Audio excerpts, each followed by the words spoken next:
we have to create the right vibe, you know, the energy, and everybody at the organization has to feel so privileged to be here. It's no other way.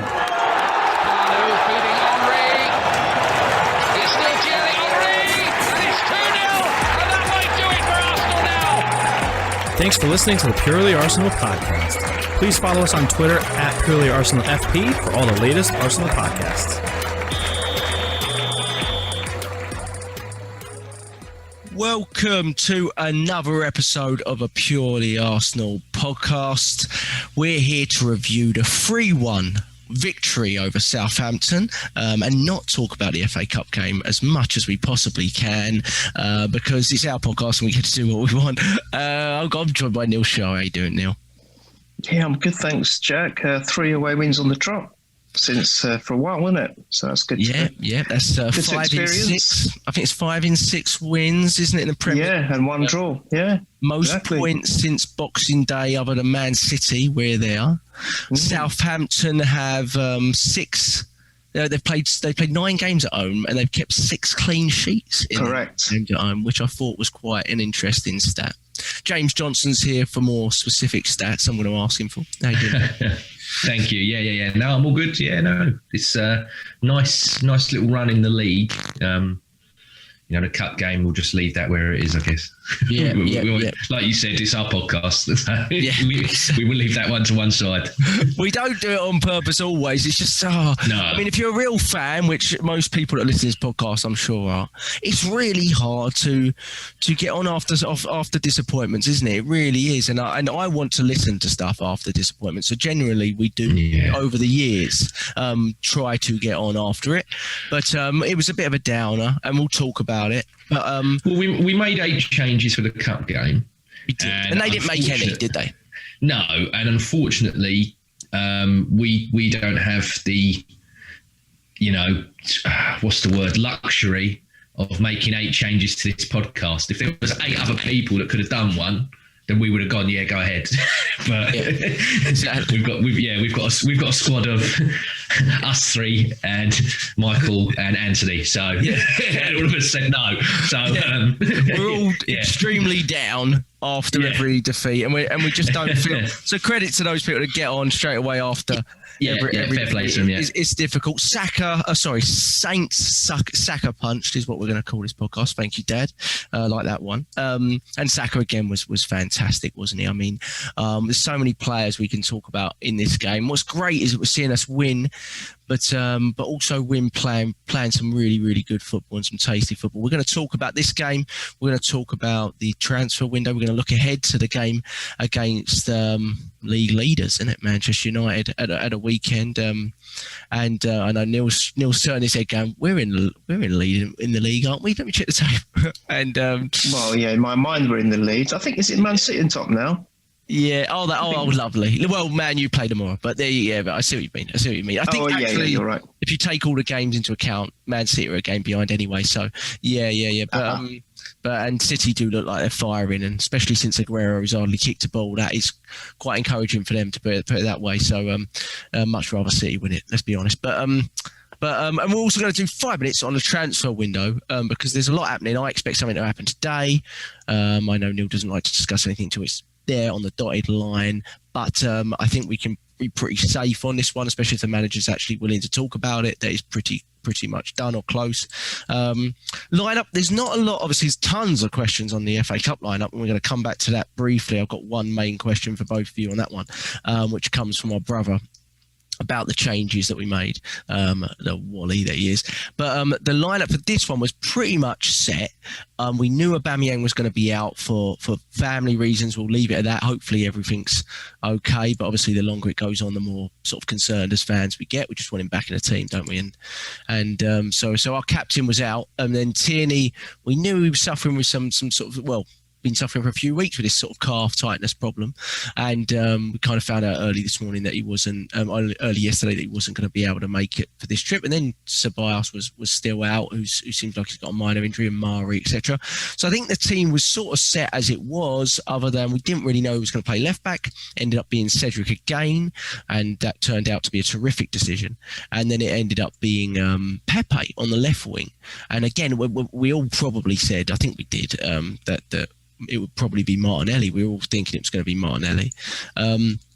But once he stuck with Cedric, it did seem like he had to change something in front of him, because what you saw in that FA Cup game was it just didn't work. You got Martinelli filtering inside. Cedric isn't a natural left-sided player anyway, so he's also going to come inside at times.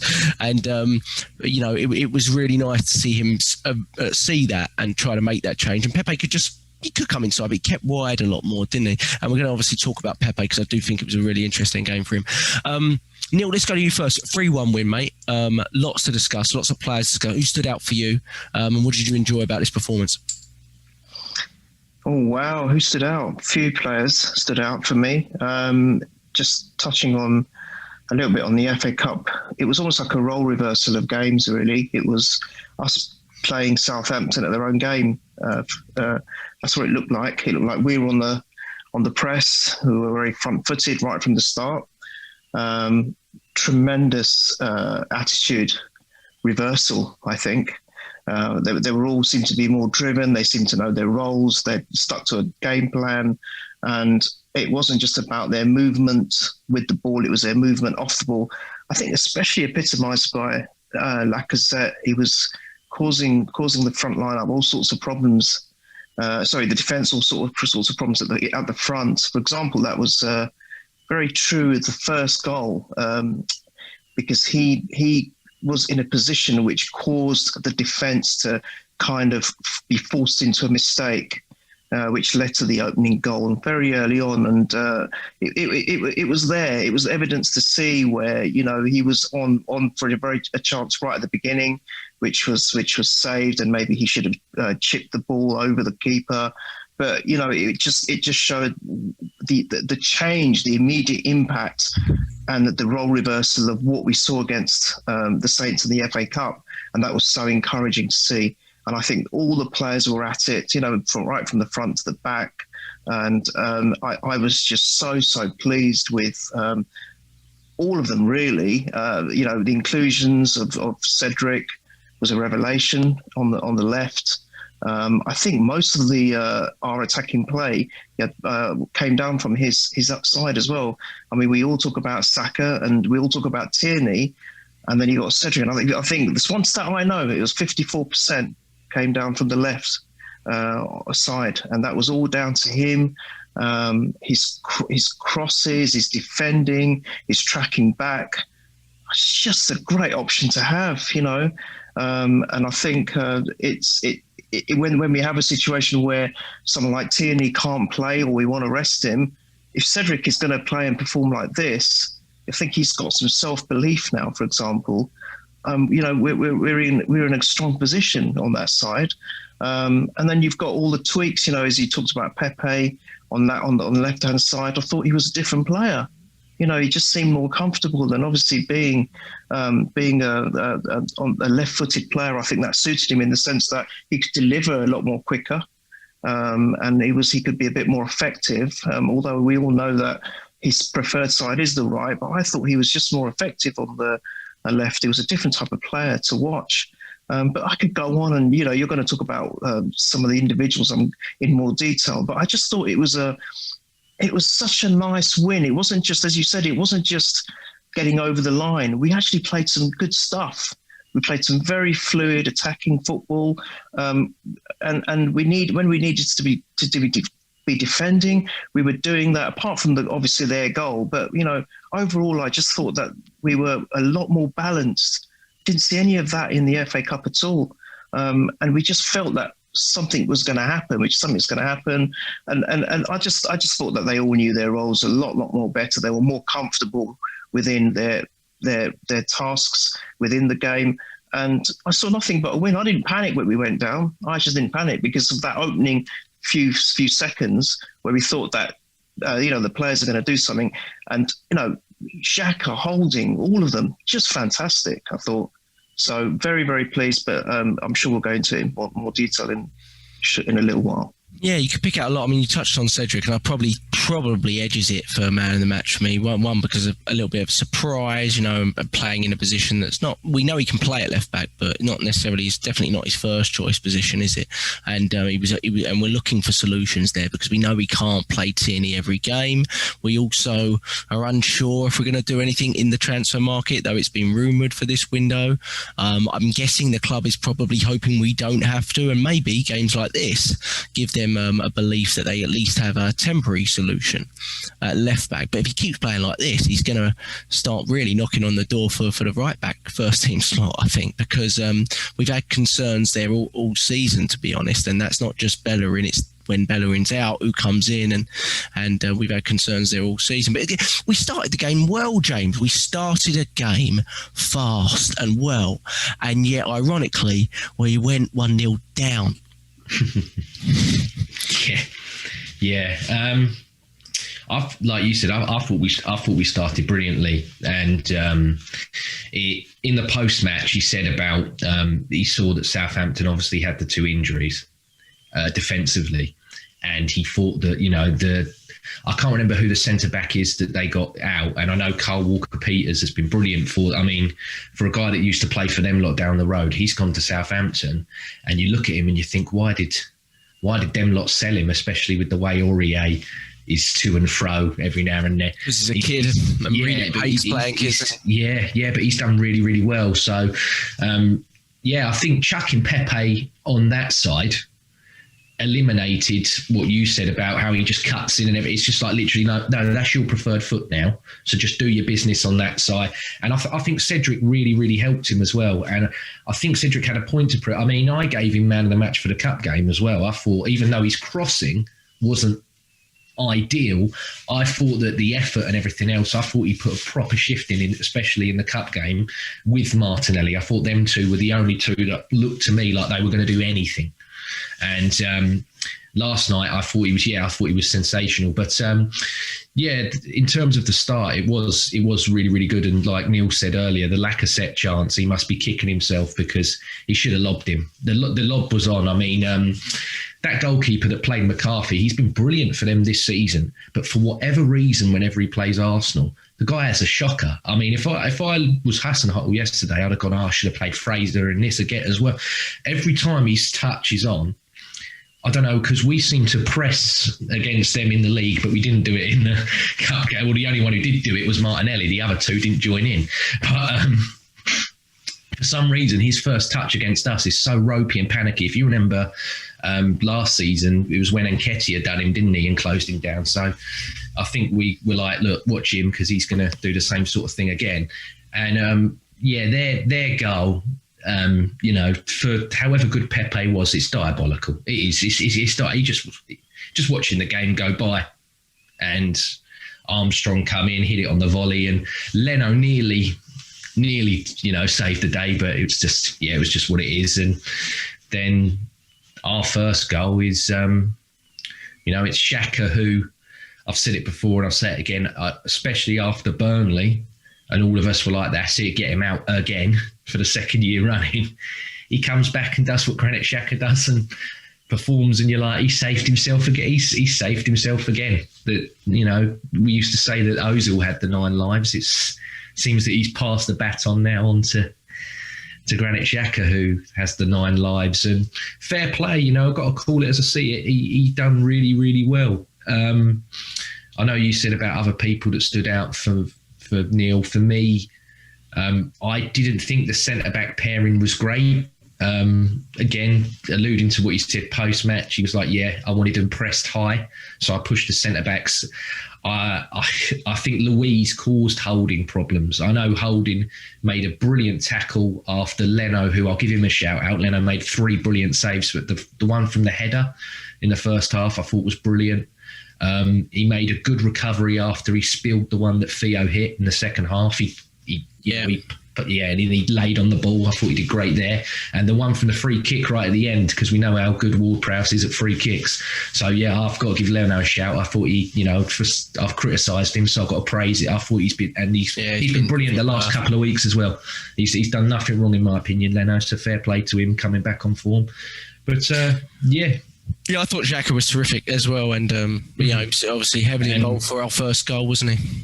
Yeah, and the Partey comments, I had to hook him off because he's not fully fit and he's not fully ready.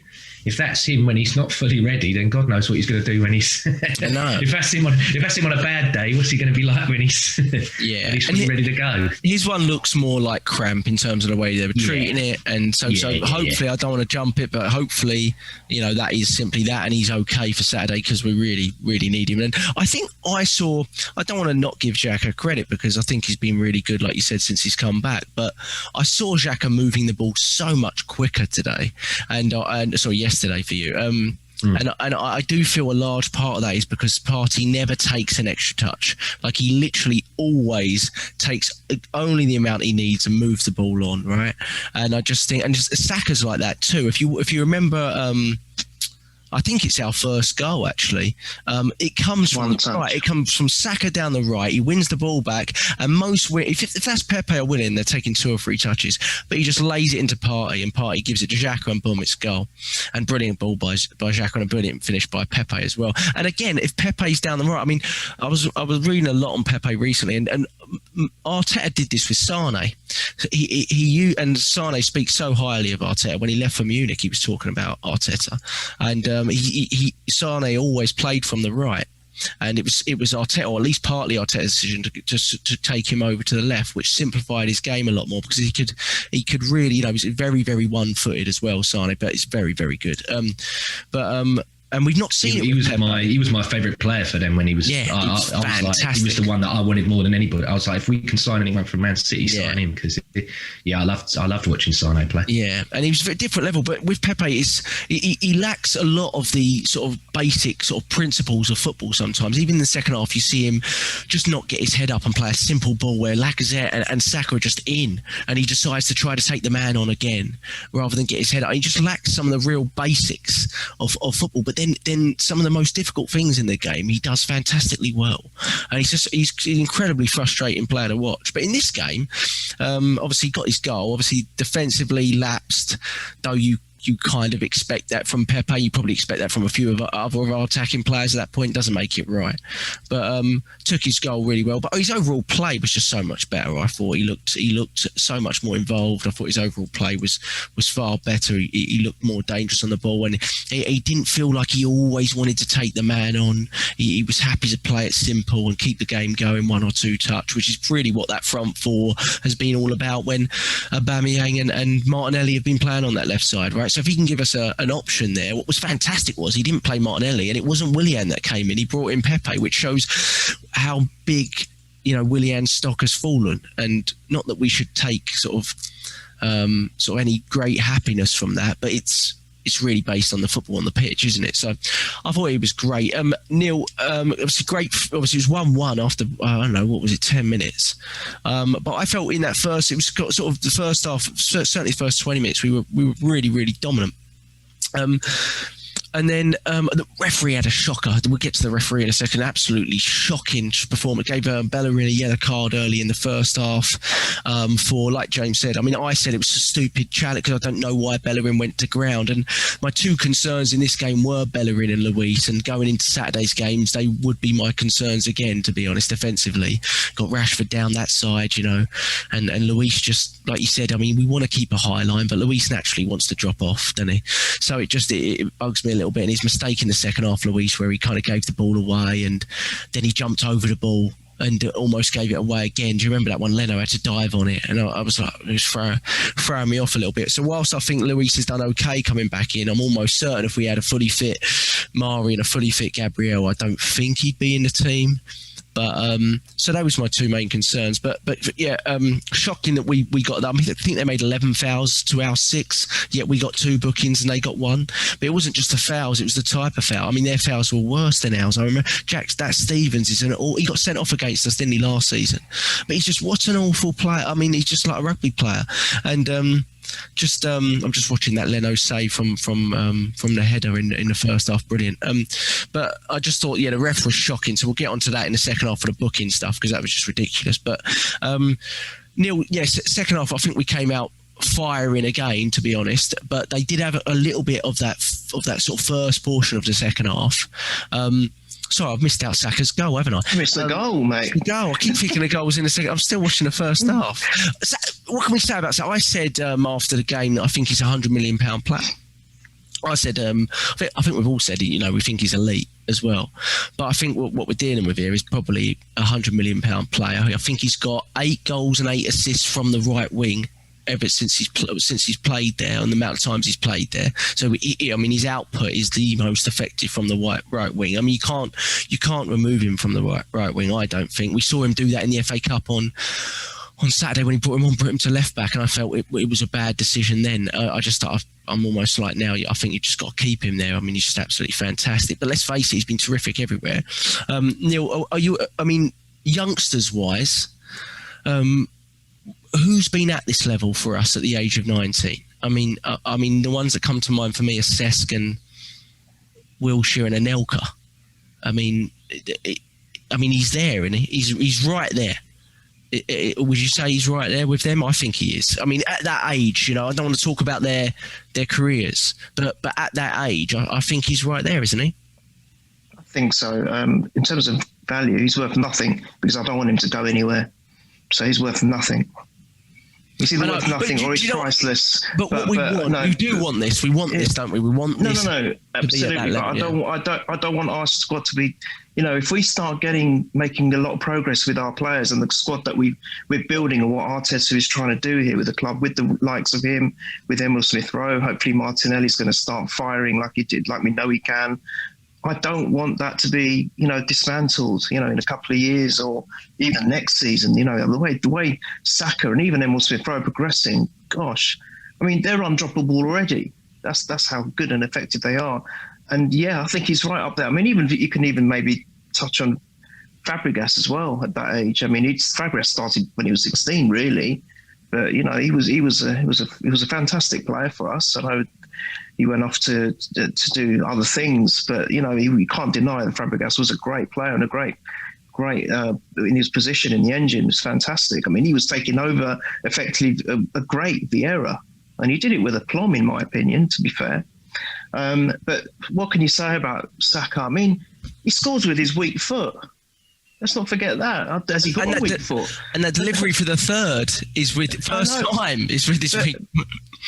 But this one-touch play, I've seen that more from Emil Smith-Rowe. But even Saka's doing it now. He did it for the first goal. He did it. He even the third goal, he did it there. And it just doesn't give the opposition time to blink, let alone have a scratch of their nether regions. It just didn't give them any time whatsoever. And it also gives our players that much more time, even if it's a fraction of a second. It's a fraction of a second which we can do something with. That's helping Lacazette so much. We keep forgetting how pivotal Lacazette is because of the players around him now, which we haven't had, especially in the first part of the season. So for me, Saka, Emil Smith-Rowe's one-touch play, I think, has even infected Saka. He's doing the same now. And our young players at the moment, we've just got to really harness them.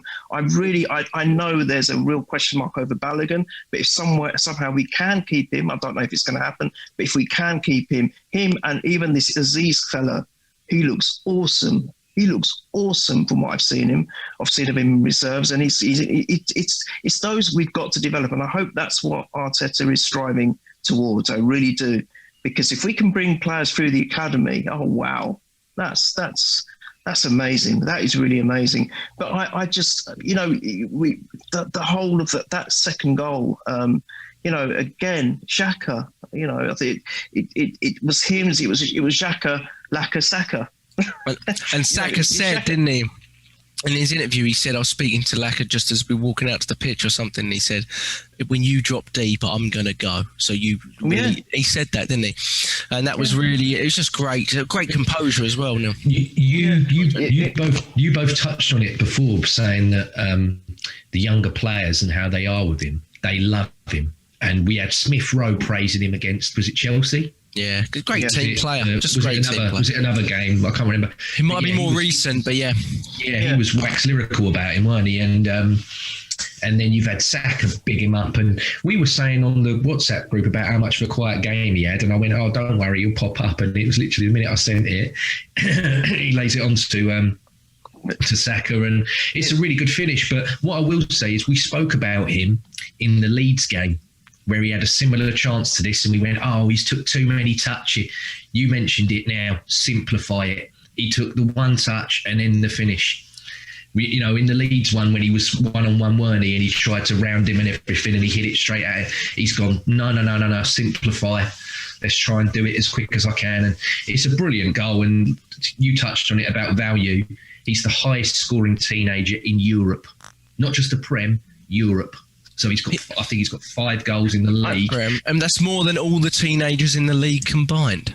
Yeah. And he's the highest scorer in Europe. He only needs 8 more goals to break Anelka's record, which was 13 from a teenager in 98, 99. And I think he's going to do it. I think he will get 8 more goals, if not more. Wow. And that would be amazing if he does. It's the first English teenager for Arsenal to score in back-to-back games since Ashley Cole in the year 2000. Did he really? Ashley Cole? Wow. Yeah. No, so he's on it. He's just on form. The concern here is Neil, just to sort of speak, obviously we talk about the heights of Cesc and the heights of Wilshere and the Anelkas. They actually, and I don't think I'm being biased here, they all peaked when we thought they all peaked at the time that we thought there's so much more to come from this player. And they actually all peaked at Arsenal. Right, they all peaked at Arsenal, and Anelka never got better. The day he left, he was done. It was money, and it was done. Right, he obviously did some things. Down the Wenger is the way he played as well. Wilshere, injuries, but also overplaying, which has to be a little bit of a concern here with Saka. I like Arteta's comments at the end about protecting the kids, etc., because it's really hard to protect kids that are this good, that are literally vital to everything you do, which is where Wilshere came, and Cesc definitely was, right? He was young, he was 18, but he was so vital to everything we did, we couldn't drop him. And to be honest, Cesc, I know he did things, but if you talk to Barcelona fans about him, they're very sort of two-minded about him. I know he came to Chelsea and did terrific for a year, but then he faded. He was never at his best. He wasn't like he was at Arsenal or anywhere else. So, my slight sort of concern is I want to protect the player a little bit, but how do you do that?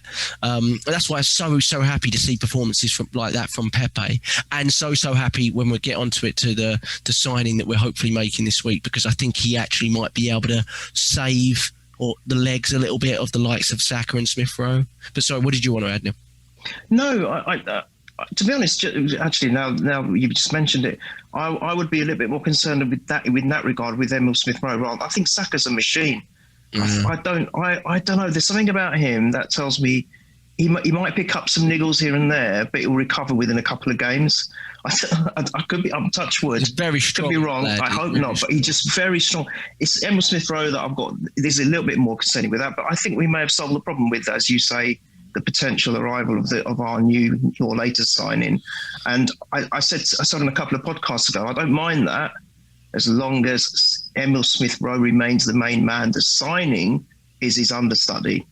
That's what I want. I do not want anyone to come in to take over players like Smith-Rowe, like Saka, like even Martinelli. I want Martinelli to start featuring a bit more. He was about to come in after then, and then we had that madness of 3 or 4 minutes with the booking with Pepe. Absolute diabolical what the hell was going on there. But Martinelli was going to come on, and then obviously things changed with Smith-Rowe's injury. But yeah, I just felt... I thought we've got to give Xhaka, like the way James quite rightly gave Leno credit. I really think we need to give Xhaka credit. His ball play is just so much different now. And I think I said on the last podcast, I think it's because of Partey's influence and the way Partey plays. He's had to step up. He's thinking, I'm going to play alongside him. I'm going to do the same thing. He's so much quicker. Yeah. What's the biggest failing of Xhaka? And you, Jack, have always cited, he's so slow. He's too slow. Look at him now. He's like, his thinking is in terms of his passing of the ball. He's passing forward, Neil. Yeah. Granted, Xhaka is passing forward. But he's doing it quicker, James. He's doing it quicker. It's not just it's quicker. He's actually passing forward. Yeah. He used to look. He would always turn and go, I'm going to go there. I'm going to go. Now he's going direct. He's actually, and he's breaking the lines. 2 goals. That was 2 goals because of him. 2 goals, including the second one, because he was the one that laid it off to Laca. And Laca, that was he was a one-touch with me as well. One touch, and bang, in the net by a great play by Saka as well. So I'm just so pleased that we've got this potent lineup at the front now who can do things, but they are being aided by the brilliance of Smith-Rowe and even Cedric. God. Yeah, and I thought Smith-Rowe wasn't as involved in terms of being on the ball in this game. But again, I think his movement is what's really sets him apart from maybe even, a lot of different players that we've seen in that position in the past, but also his ball recoveries. Him and Pepe's so surprising. 7 ball recoveries, the most in the game for us, other than their midfielder. Was it Divalo? He had 10. But and then Smith-Rowe's right there with 7 too. But if you look at all of his games, the last half a dozen, Smith-Rowe's ball recoveries are incredible for a player in that position. I mean, he really puts in a shift, doesn't he? I mean, he goes back, he nicks the ball. Even if you go back all the way to the Chelsea game, remember him doing it to Kante a couple of times, didn't know what hit him, Kante. He's like, I'm usually got time here. Smith-Rowe just come back, nick the ball and go running with it. And I think, although he wasn't on the board much, and obviously we know he was suffering with something, but I just think his movement is really terrific. A very different player to the boy that we've got coming in. There was that spell in the second half where they had the corner and we cleared it out, and he did like a touch over the top of one of the players inside, and then run, and I was just like, he's a silly player. I'm like, this is a silly player, and they clattered him in the end, didn't they? And then that was that. Yeah. But I'm like, he was off, he was away just from. Yeah. I'm like, he's done that all in 1 or 2 touches. And it's like you said, you've got people like Willian, and Pepe's been guilty of it as well. I'm like, you're doing 4 or 5 touches when you only need 1 or 2. It's just simple. And, the signing as well, you're saying, Neil, you're worried about Smith-Rowe, whatever. The signing, he can also play wide. So you can keep Smith-Rowe at the 10, and then if you want to take Saka off on the right-hand side. Specifically on the right, he plays a lot. Yeah, Odegaard can go in there. Or if you want to, Emil Smith-Rowe's been a wide player. If you want to put Emil Smith-Rowe wide, you can put Odegaard in the 10. So it gives you so many different options. Here's the thing. Obviously, I knew about Odegaard. Well, the actual pronunciation I'm hearing is Odegaard, right? But obviously we're English, so we're gonna go completely the other way on it. We go Odegaard, like that, and we'll do that. I'll just call him Martin. But the thing, there's been so much discussion on it, and I've watched him a little bit. But obviously, after I heard we were signing him, I YouTubed him for about 2 hours, and now I know everything about him. But to be honest, though, when you look at him and the type of player that he is, like you said, he can play on the right, play centrally. He's technically, without doubt, the most gifted player we're going to have. Honestly, I'm not even exaggerating. Technically, he is ludicrous, this player, on the ball. His technical ability is just absolutely sensational. And I think why it's a really good signing, Neil, and you're so concerned about Smith-Rowe. One, you see what happened today with Smith-Rowe, right? And we know he has that history of muscular injuries, and he's still and he's not used to playing regular football at this level yet, right? He's effectively where Saka was a year and a half ago, but obviously, like you said, Saka's a different specimen as well. We're not Smith-Rowe doesn't strike me as weak, but he didn't have the history that Smith-Rowe had in terms of injuries. So then it was really vital to bring someone in, because we know that without bringing someone in, when Smith-Rowe has a moment like that or can't play a game like at the weekend, who comes in for him? It's Willian, right? And at some point, not yet, we're going to have to admit that was just the wrong decision to bring that bloke in, or certainly to use him in that position. Or it's Willock, like it was a little bit earlier in the season away at Leeds and whatnot, right? So what we need from Odegaard is for him to be better than Willian and Willock. And for the life of me, I think within 5 minutes we're going to realise that he's better than both of them put together. Just in his that's not hard to do, really, is it? No, Can't get any worse. Can't get any worse. I'm better than Willian. So, do you know what I mean? Like, we need that. So, and another great thing, Neil, is obviously he's only played about 9 games for Real Madrid this season, or been involved in 9 games from this season. He's been loaned out twice by them. So, a lot of people will look at this signing, as we're moving on to the signings already, but we'll just move on to this one. A lot of people look at this signing and say 2 things. One, what can a player do in 4, 5, 6 months? So loans don't work.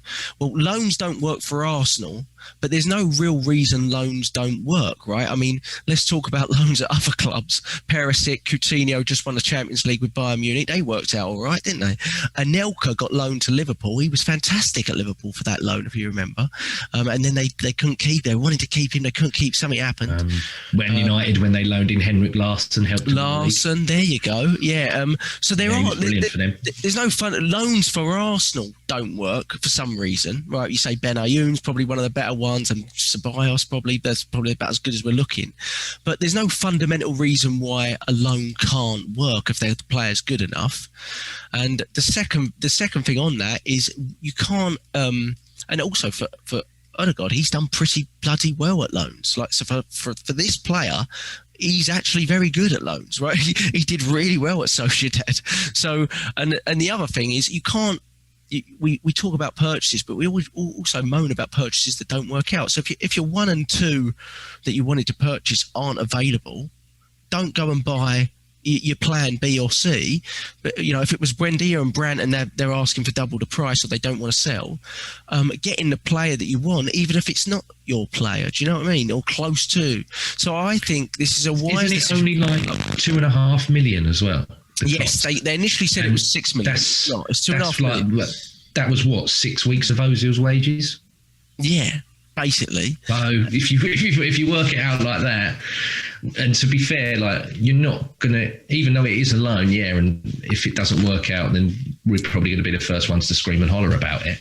However, to get a player with that sort of profile and that sort of skill and everything else for 2.5 million, everyone would be wanting to do it, wouldn't they? Yeah, we're paying 38 grand of his wages a week, 2.5 mil fee. I mean, Denis Suarez was the epitome of a terrible, terrible loan. Are we still talking about it? No, because it didn't cost us anything. He went away, stupid deal, but we're not talking about it because it doesn't cost. It's a low risk. So at the very worst, that's what happens. He's not. If he stays fit, that's not going to be the case. This player is not a Denis Suarez, right? There's no reason why we can't break the mould, and there's no reason why this can't be our first truly successful loan signing. Well, and if it's not going to cost a lot of money, that's the thing. It's the options, isn't it? And like you both quite rightly said, he can actually play in a different position other than me worrying about him taking over Emil Smith-Rowe. And if it's going to protect Emil Smith-Rowe and he actually delivers in games, we can't complain. He's a striker's dream. Saka and Aubameyang, one training session with him, honestly, smiles on faces, because the guy, he had the most ball progressions other than Messi, was it last season, I believe? Most forward passes other than Messi last season for Sociedad, played 34 games or something. And he's a really, really talented footballer. I'm hopeful that at the end of the loan, we're sitting there going, I wish we had him. And you never know, something could happen. But if we do that, that's fantastic. Even if we don't get him, that's fantastic.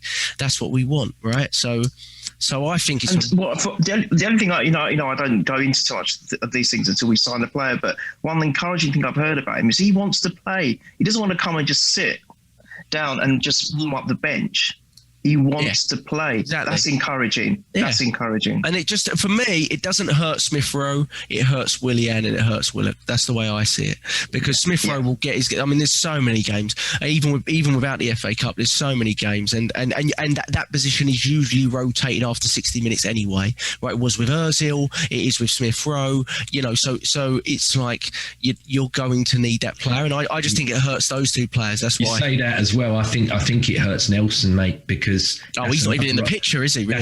That's another option on the right-hand side that potentially, you thought if Pepe went down, then it's Nelson's position, the right hand, but Saka's got it now. Saka took it from Pepe. and it weren't even Saka's position to begin with. Yeah. So I'm like, Nelson, who I think he is going to be loaned out, but he becomes fourth choice on the right hands, if not fifth choice, because the manager, for whatever reason, prefers Willian on the right to Nelson. Yeah.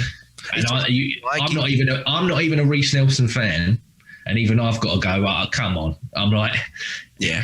On his worst day, he's still better than Willian. Yeah, I know. And we're hitting on Willian, but the reason we're hitting on Willian, and I know I saw a lot of people when Pepe started, giving him grief, and the reason I'm not willing to throw the towel in yet on Pepe is because of performances like that. Because and people say, well, look at what Willian did, but it's not what Willian did for any other club. It's like people used to say this about Ozil, right? When he went off the boil, they talk about what he did for Arsenal now. All I care about is what they do in the Arsenal shirt, right? So it doesn't matter. Like ask Chelsea fans about Shevchenko. They won't care what he did at Milan. Jack, listen to me, right? They don't care. Listen to me. We've always said on this podcast, we say it as we see it. If Messi and Ronaldo came to our club and they were rubbish, or they were putting in performances like Willian were, we'd say the same about them. And they are arguably two of the greatest footballers ever. Yeah. So, no, exactly. It's all about what you do for our club. Exactly. That's exactly it. And when Willian come on yesterday, and I'm not trying to single him out and everything else, but you saw it drop off.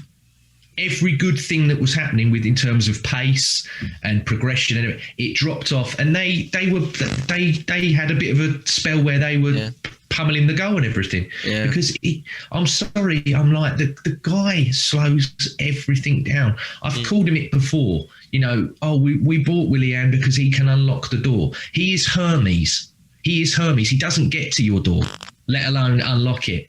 He goes to the house 3 doors down or 4 doors down. My biggest annoyance with him is he's not it. He's not the guy. He seems fine with it. He seems fine with being dropped. He almost seems like, why is it taking you this long to drop me out? He seems absolutely fine. He wants to warm Mesut Ozil's couch too much. That's what I think. He wants to warm his couch too much. And that is what worries me the most. It's not that he's playing bad, because players play bad. Look at Pepe playing bad, but Pepe's never struck me as someone that's happy with it, right? He always looks like he's trying, giving it his all. Sometimes it just doesn't work out. He's the most frustrating player ever, but I'm going... He's giving it a go. Do you know what I mean? But with Willian, it just doesn't seem that way with Willian. Pepe, for me, I think he just is trying too hard. And by simplifying things a little bit yesterday by being on the other side has helped him. Such an interesting character, and that booking kind of summarised him, because if you're a player, any other player on our team, or any fan, you're absolutely livid with what's going on there. I mean, you've literally been booked, and I don't want to go. I know Mike would want to go on the ref, and we're going to speak to him a little bit now. But you've basically been booked for slowing down because a player's down, and you might not be. You're being told you're probably not going to be subbed here. In the end, he's not subbed. And he's still booked, and I can't believe. And my commentary is saying, well, he should have been subbed because he's time wasting. So yeah, it was fair anyway. And I can't believe it. And this has happened quite a lot to Arsenal. This isn't just the one-off incident where we get done for somehow slowing down the game. When he didn't stop, he didn't walk to the other side. He was still moving in the right direction.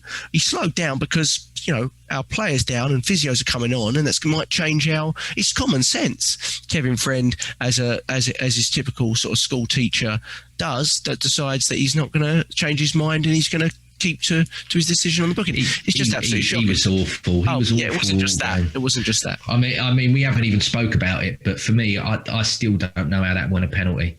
And maybe I'm being mad. I was here on it, but I mean, I'm not surprised with him though. Because it's that motion of where he was like, I'm like, well, he's elbowed him in the back, in his back and his ribs. And I'm like, how can you not give that? I'm like, that's not even a contest for the ball. He just literally, get out of here type. You guys, it's actually you two that tutored me on the rules this season about penalties, and I was debating about another one. You said, well, and I think Jack, I can't remember which one of you said it. He said, Neil, but the point is he's touched him, and these days that's it. And there was more than a touch yesterday on No, there was a Lacazette. touch. I just felt his 100%. movement might have exaggerated. Naka kind of had this big fall, didn't he? But that shouldn't be the reason. Another thing I want to say is you go on about Pepe. Only Lacazette's had more goal involvements than him with 10. Pepe's got 9. He's got 6 goals and 3 assists. So that's why people go, oh yeah, but Pepe's not very. I'm like, Pepe puts numbers in. I know I do the stats and I'm a numbers guy. I'm not an accountant, by the way, if people think that's why I like the numbers and everything so much. But that's Neil's job. Yeah, well, Willian don't pull any numbers up. If Willian started contributing to 10, 9 or 10 plus goals, I'll be the first one to come on here and go, "Oh, look at Willian! He's done nothing." Yeah. And you said it. What's he going to do? Oh, yeah, but he was Chelsea's best player last. I don't care. Don't care. I don't care what he does for Chelsea. Doesn't matter, does it? Yeah. No. I'm looking at him for what he's doing for the team I support. Yeah. And he's done relatively nothing apart from have a brilliant game against Fulham. And let's face it, Fulham now are a lot better than what they were. But they were absolutely diabolical. Yeah. Yeah, no, exactly. And he came on here, and I think his game time's going to be greatly reduced again as well. So he was probably like, well, I better give it a bit of summit because it's my debut. Yeah. It's very odd. One day we'll know the full extent of why that signing happened and how it happened and who was behind it and etc. But we can't speculate too much. It's second half. Now we can move on to it. They did come on to us a little bit. They had a few chances in the sort of. We were sitting deeper, but that's the beauty of when you're up. When you're up, you don't. I felt we pressed quite high in the first half, and that was great. And we pressed it and they did what they did to us in the FA Cup in a way because we couldn't play out the back properly, could we, in the FA Cup? But in the second half, we just sat and said we're gonna counter you, and we got the goal, Neil, at the perfect time.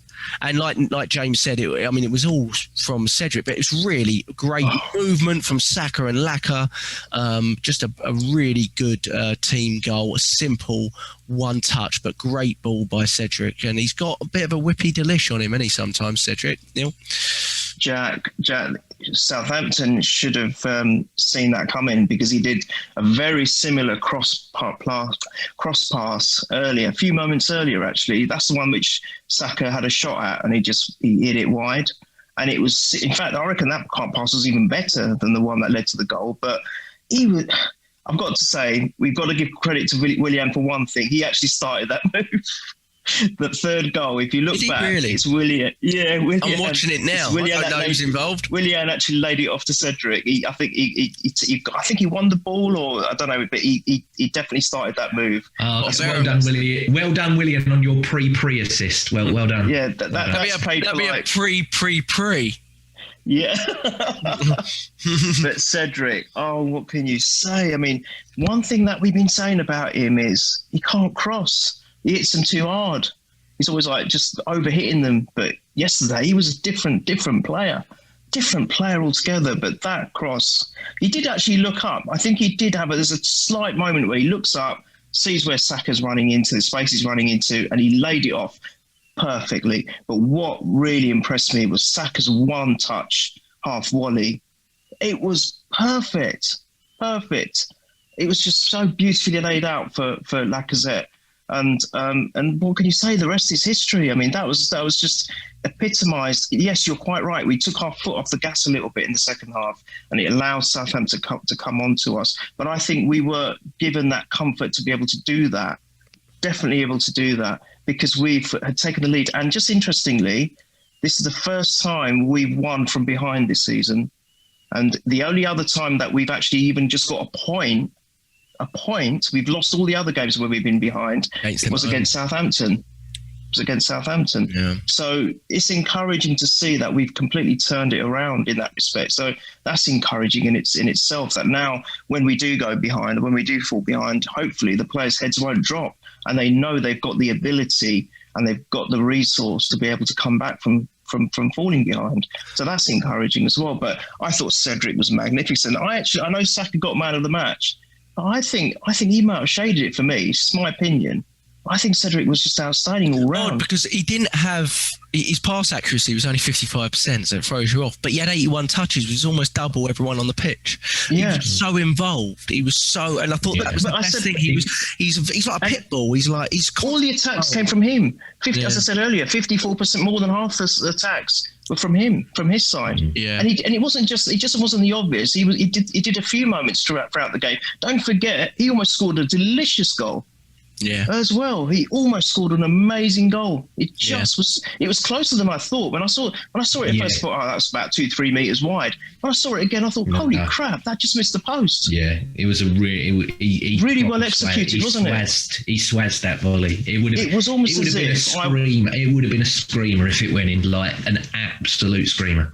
Yeah, he did what Walcott probably wanted to do. He wanted to play against his old side, and he raised his game, something chronic against his old side. Luckily for us, Walcott was Walcott.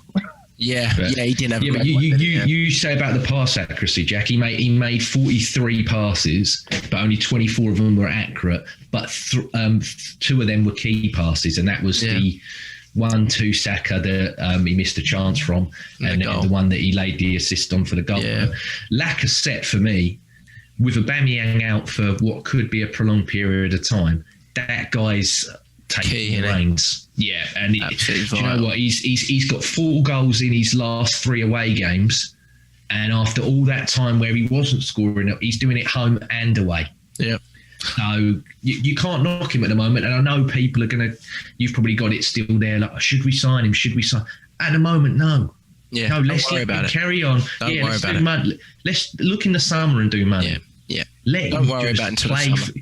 Just play football. Yeah. Just play football. And also in his head, he knows he's got one more big contract in him. So let that ride out for as long as you possibly can, because we know what players can be like with that kind of thing pre-signing. And another thing I did like as well is we've had a few chances that have come across the box like that this season, and people have gone for it on the slide, and then they've sort of pulled out because they're worried that they might get in. Lacazette was like, he did smack his knee, and I thought, oh Christ, he has hurt himself, but he got back up in the end. Or against West Brom away. Yeah, there's a few of them where I'm like, Saka. Did you really go for it because you were, or were you worried that you might have?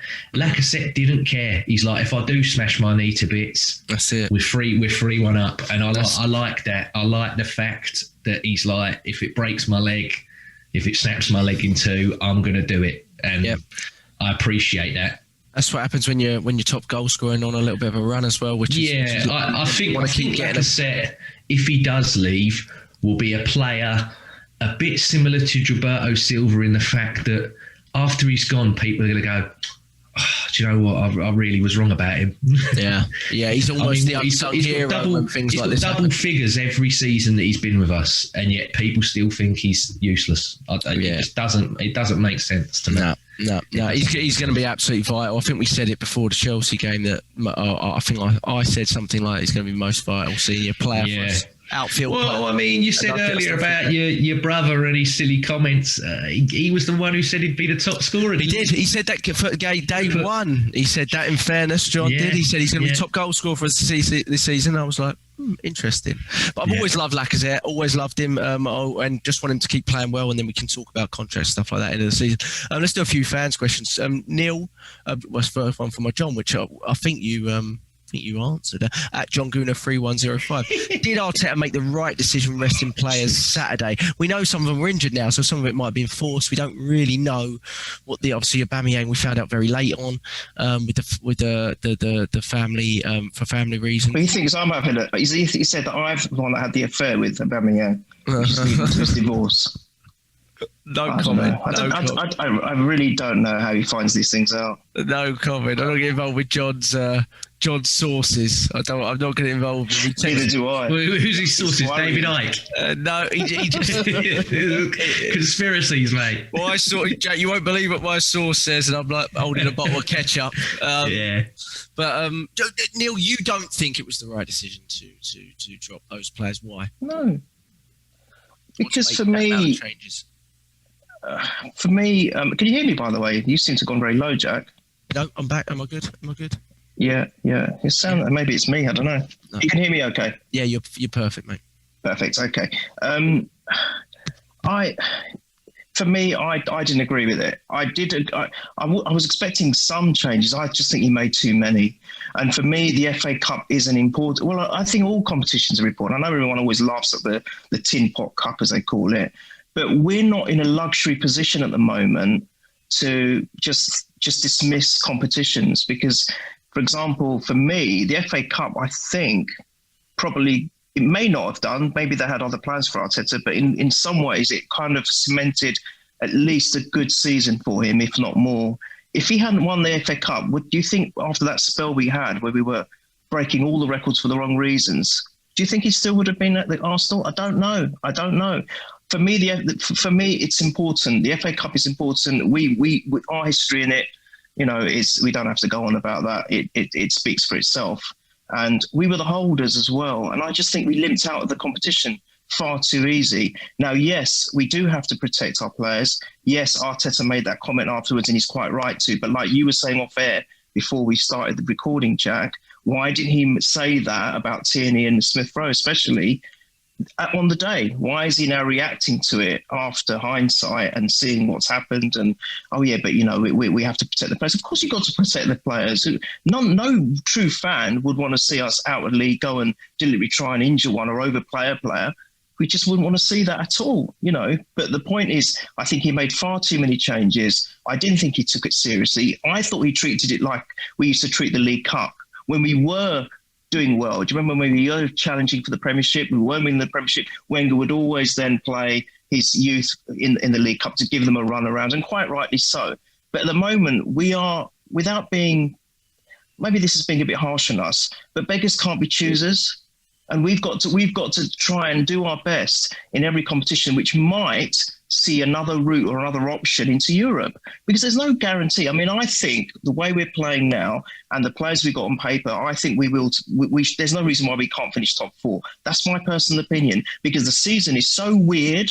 It's so weird. Are you surprised, Jack? Well, we're going to win the title as far as I'm concerned, but the season is such a bizarre. The season is so bizarre. We're only 4 points beyond Liverpool. Who thought that? I know they've got a game in hand, but who thought that 5 matches ago? We're above the title winners, Chelsea, aren't we? They won the title earlier. Well, yes. So, once the league balances out, there's a lot of teams below us with games in hand. I see. And yes, and John has an argument that he's prioritising because he wants to throw all his eggs in the Premiership basket. I don't quite agree with that. There's no guarantee that we are going to get Europe through the league. There's still no guarantee. The season is a bizarre season. It's just so open. It's just so weird. Anyone can beat anyone, as has been demonstrated so far. So for me, every competition is important. Now, what's interesting is how he's going to now, if he is thinking this way and he just wants to steam ahead in the Premiership, is he now going to start doing what he did in the FA Cup, the kind of lineup we saw in the FA Cup? Is that what he's going to employ in the Europa League? That's going to be interesting. No. I think just to touch on, I tend to agree with most of what you said. Though in the short term, people can make the argument now, well, certainly in the last 4 or 5 days, that he was justified because of the performance that he got here. And also because you saw what playing your first team did to the likes of Southampton, having to lose both their first fullbacks from just that one game. The thing that I struggled with was not even necessarily that he started that team, was that he didn't change it earlier. Like I felt at half-time I'd seen enough. Do you know what I mean? Did make a couple of big changes. And also the other thing I found quite difficult was he played a stronger team at home to Newcastle in the earlier round, who were a weaker team. And he played a stronger team there. And I thought, if you're going to play a stronger team there, surely you have to play at very least the same team. But again, circumstances and injuries that cost us, etc.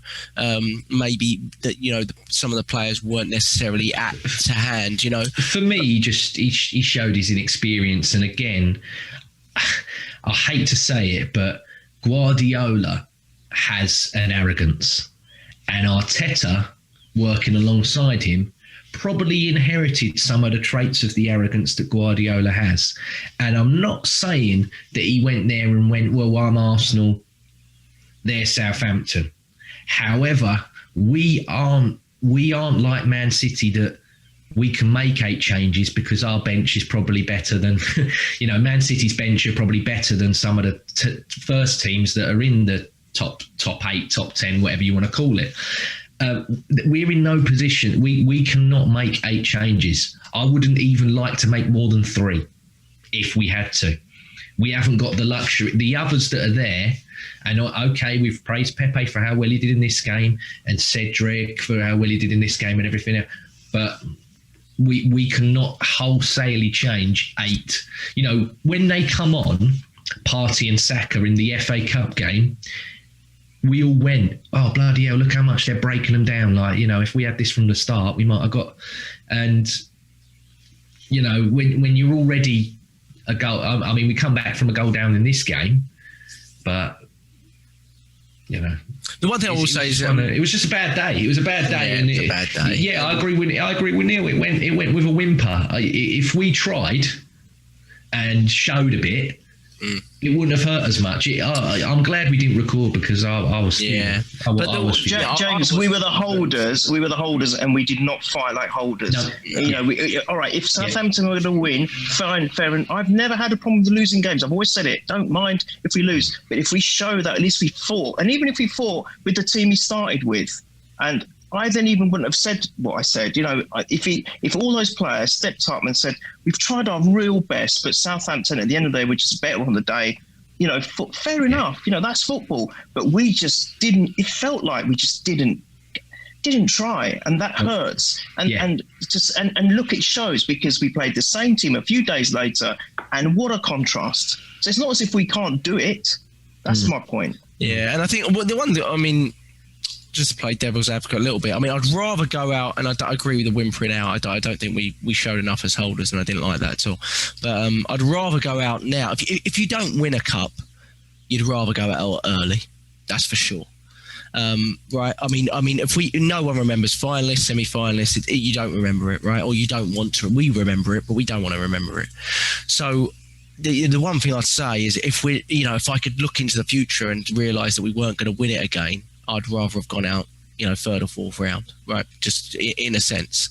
So I fought that on the day a little bit, and towards the end of the day, I was like, okay. But then I was all about, you know, if you don't win this game, you're going to look like a real mug, and we did when we won it handsomely, to be fair. So in that sense, in the short term, he's justified. My dad asked, you know, did you really think, you know, it was the right decision? And really, we're not going to know that until probably the end of the season, because if we get to his goal by getting in Europa League or better in the league, then I think it is justified, because, you know, he's got vital 3 points here, and maybe it's helped us for the longevity. You do have to remember the FA Cup doesn't get you directly into the Europa League anymore. The thing I would say is, out of the last 7 of the FA Cups, we've won 4 of them, right? And it's amazing to go to Wembley, and I love the FA Cup. I was, you know, the best Arsenal game that I've ever attended live was Arsenal versus Chelsea at the Millennium when Ray Parlour scored. That's the best game that I've ever been to. I was right behind the goal, so I had a great day. And I was 9-10 years old. It's the best game I've ever been to. But after 4 in the last 7, if we do make the top 4, and that's a massive if, I would go, that's a bigger achievement than winning a cup again for us currently, because the extra money, especially with all these wrong-uns that we've got rid of and everything else, it gives Arteta, because Arteta would stay if he made top 4, it gives him such a broader scope. And the players that, okay, we've done very well at attracting some good players without, you know, to get Partey here without Champions League and the likes of that, that's sensational. But if we did have Champions League, and if, you know, with all this going on in the world and the fans coming back as well, you got 3 new shirts you need to sell. You sign one relative wealthy, whoever it could be, and you have those little Champions League badges on the side as well. Your quid's in. It helps so much. And people go, oh yeah, but you're only going to get bashed by Bayern. I don't care. I hate the Europa League. I don't like going to all these teams that it's like, well, where are they? Who are they? I want to play the proper sides. And also, as well, is we've seen what happened with Chelsea, where he got top 4, then he got money, and he sacrificed his youth for established. I don't think Arteta will do the same. Arteta will balance it. He will balance it. That's one positive that I will say about him is he won't go out there and go, I'll buy ready, I'll buy ready, I'll buy ready. He will mix the two. Yeah. Well, interesting. I think we got. I think that's a good point. But I mean, top 4 would be amazing. I think he stays if he gets top 7, to be honest. But let's see where we go with it. But Ash Gallagher's got a comment. Ash_Gallagher says, love to see Pepe given a blocker to games like the next 5. Don't see how we could possibly expect to get the best out of him whilst he's in and out. And a lot of people have talked about that, playing in weaker sides without a 10 like Smith-Rowe beside him and all that. Start him on Saturday. Yeah, start him on. So he wants to block a game. So, unfortunately, Ash, the one thing I'd say there with that is a lot of that is dependent on Aubameyang's return. Because if Aubameyang returns, you expect him to come in, and then there isn't really room for Pepe at this point. If he doesn't, looks like Pepe might have that opportunity on Saturday to show he's got what it takes again. So, and I think it's very unlikely Aubameyang does return for Saturday from things that you're hearing from the club, and nothing's really sort of sounding like it. I'd like Martinelli off the bench after the likes of Pepe and Saka and Warner out at the weekend. You definitely can't drop. Yeah, I agree that. And then Nick P81 and Jackie Sparrow, Jackie AFC ask about Bellerin and Cedric. Nick says, I think Hector's days may be numbered. Would you take 25 million bid for Hector in the summer? And I think I agreed. No, James, you didn't. I wanted that bid to happen this summer that went by. I wanted to sell Hector Bellerin, and I won't deny it because it's on the recordings. And then Jack Sparrow, Jackie AFC says, how bad does Bellerin look compared to Cedric? He can't deal with being pressed. He looks slower and weaker than both Cedric and Tierney. Where do we stand? He's worth more than 25 mil. You'll get more than 25 mil for Bellerin. Trust me. Yeah, trust me. Yeah. I'd take 25 all day, but maybe you're right. You can get way more than that for him. I think a lot of people are going to look at him and realise he's got the muscle ratio of a lettuce leaf, and they're going to decide against that one, mate. But Neil, would you take 25 million or, like me, 12.5 for Hector Bellerin in the summer? You're talking about how much he weighs in grams? Yeah, exactly. 12.5. 12.5 is his weight in pounds. Go on, mate. No. I would take it. I think he does show flashes of what he used to do, but it's too inconsistent. You can't say, the way we talk about Saka and the likes.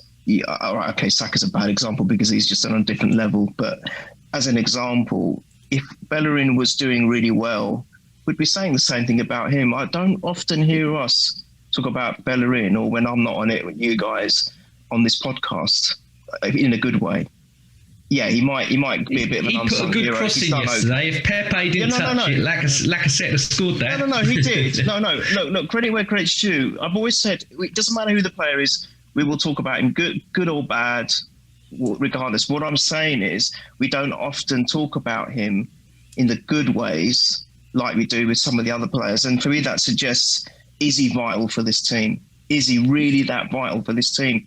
Niles can play in his position, and I think I would prefer to see Niles more than Bellerin at times. I really would, because I just think Niles is a stronger player, especially one-on-one.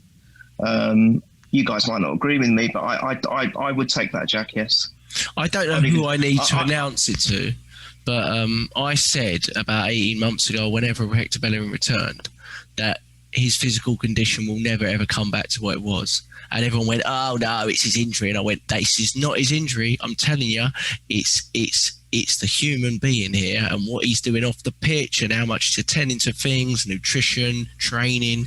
And if anything, I personally think athletically, he's actually got worse in the last 18 months. Like, his pace is atrocious, and that is why I always loved Hector. I always thought he could be elite because he was an elite athlete. So even if he got into defensive poor positions because he was bombing forward, he was so good at recovering, right? It was only 2-3 years ago that he did that run back on Pedro. You'll never see it again. It was amazing. You will never see it again because he has lost all of it.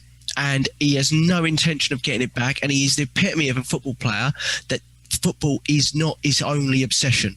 And I think when you're at this level, it needs to be your only obsession. It used to be similar about Walcott. Do you remember? We used to say that he's good, but he's not the greatest. He's good, but when he loses his pace, he's going to be literally nothing. And in fairness to Walcott, he's still quite rapid, though, isn't he? Post ACL, he's still quite rapid, and he's 30 odd now, so it'd be understandable.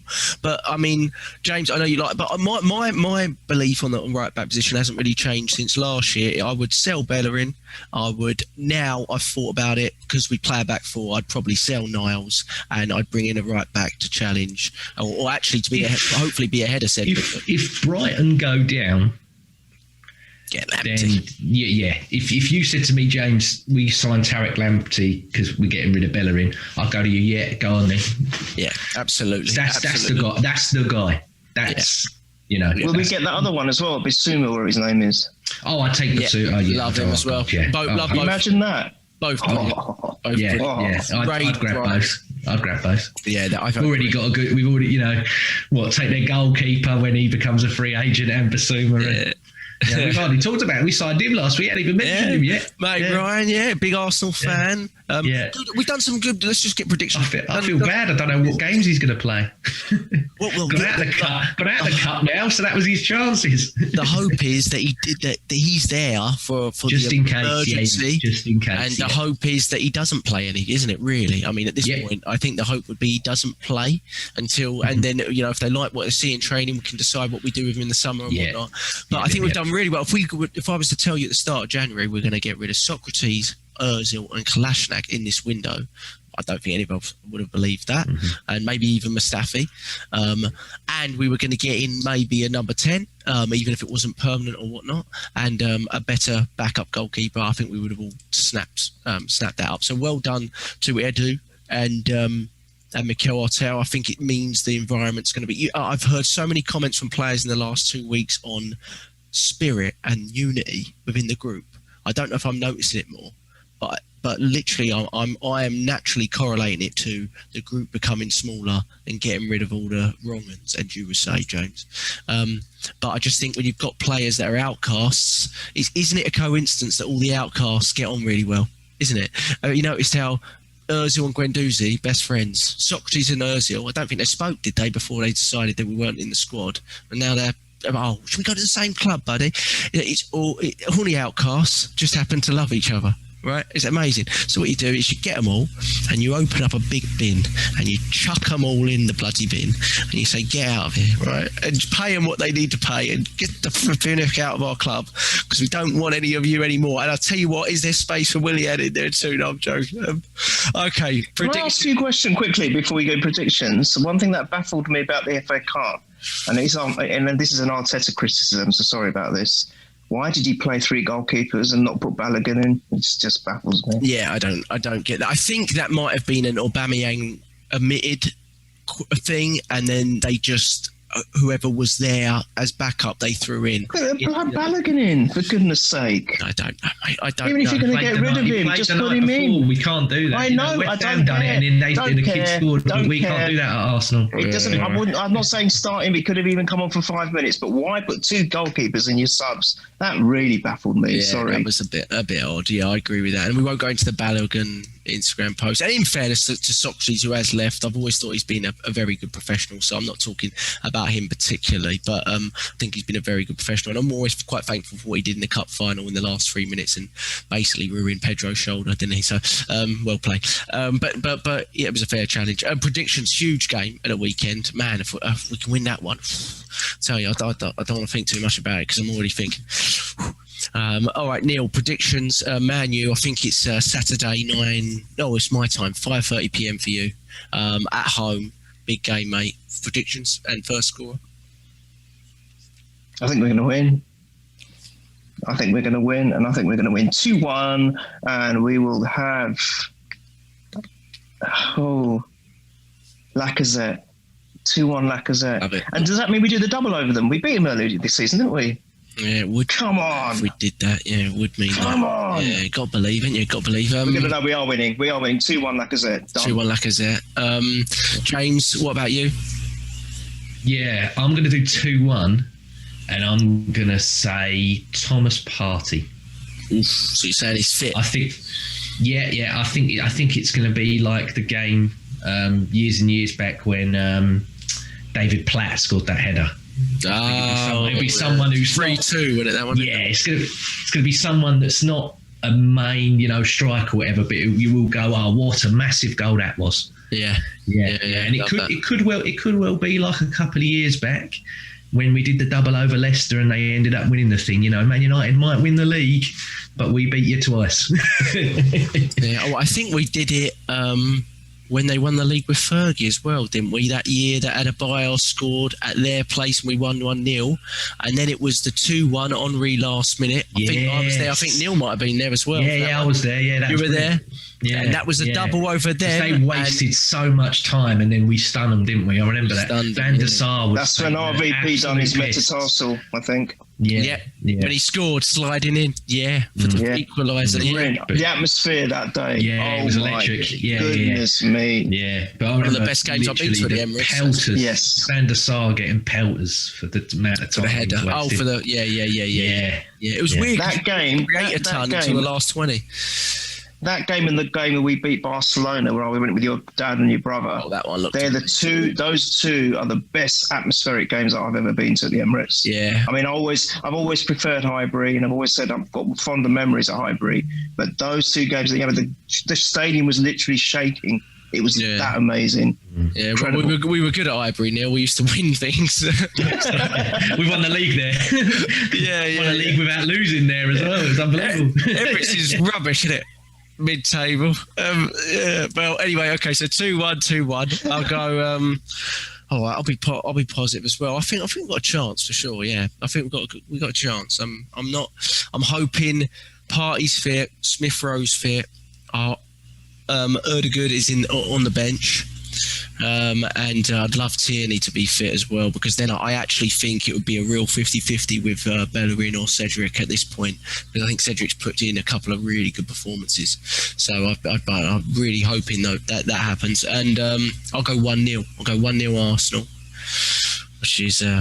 Jack, you've changed. Well, no, I've changed, haven't I? Well, and the weird thing is you've changed in our worst season ever. Yeah, I know. Well, it's the time to do it, isn't it? When nothing's going right. I'll go... Do you know one thing quickly? Laca. Great. Yeah. I'm really liking this, Jack. By the way, it's funny because if we do get that sign, me, we ain't signed him yet. But if we do get this signing, it'd be funny if he comes on and scores. Because you remember when a young Freddie Ljungberg came on and scored against Man U? Do you remember? 3-0. Scored the little lob. Little lob. And then he got sent off. Are good. The omens in the same game, was it? Yeah, he got sent off on his debut, didn't he? I remember the goal so well, and I never remember the sending off. To be fair, if he scores and then 2 foot's Bruno Fernandes, I don't care. Love him. I'm with that. No problem. Hall of Fame. We'll take that. But yeah, I'm really excited. I think we're going to see something today. Like to see him in training as well. I want to watch this kid. He looks proper good. So, all right, boys, been fantastic. We'll be back after the game at the weekend. One more thing. I know I kept interrupting, and I know I'm sorry, but thank you to everyone for that. The purely Arsenal account blew up yesterday. Oh yeah, I know. I'm going to do that more now. I'm going to say what we've. I'm going to do like a Arsenal breakdown, like Adrian Clark in a tweet. What we've learned today, guys, and brilliant. Thank you for everyone. That was the first game that I was so comfortable we'd won the game before it ended that I could actually write a tweet. So I was sitting there going, we've won this one. So maybe we'll do it. But thank you to everyone, and obviously some really good questions that came in. Sorry if we didn't get to all of them. We're on at Purely Arsenal FP. Give us a review on iTunes. Subscribe to us on YouTube. Purely Arsenal. Just type it in. You'll see us. 3 lovely faces, and subscribe to us. And give us a review on iTunes. It bumps us up a little bit. We're better than all the other ones.